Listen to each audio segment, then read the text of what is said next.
We take in, admit I should say, over 3,500 injured and orphan animals a year of about 120 different species.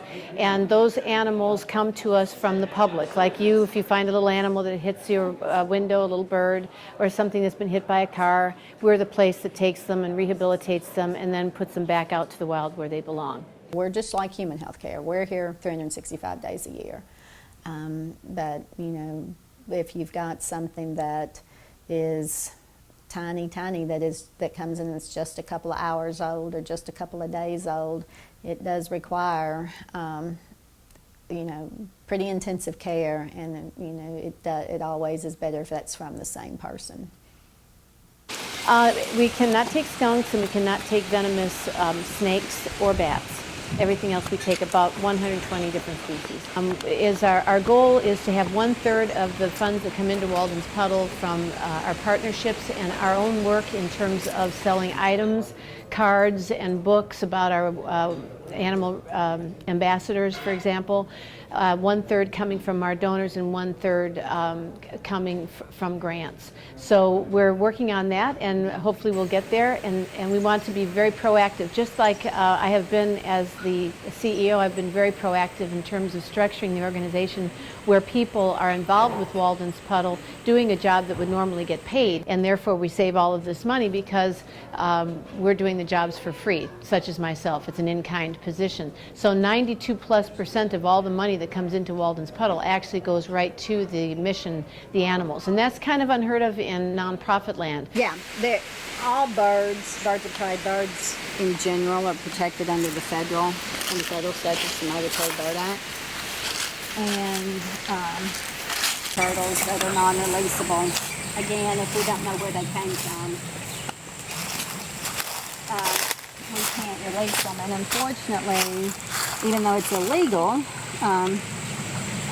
in the state to have turtles, people continually want to bring them, take them out of the wild and try to keep them as pets or bring them back from vacation. And there's just no place for those animals to go. And especially now, we're full. We've done pretty much all that we can handle unless we get a bigger pond.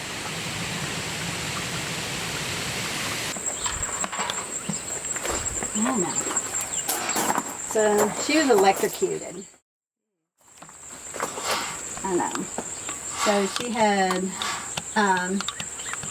she evidently bit like something, electrical wire. She had, see where this is kind of different over here on this side of her face? She had a big hole blown out on that side of her face. A year of continual surgeries to get that closed up, and it's finally closed up.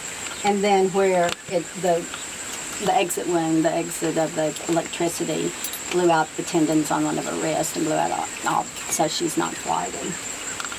And then we have to constantly give her beak trims as well because of the way that the beak doesn't line up like it should anymore. And normally in the wild they rub against each other and trim themselves, but hers doesn't.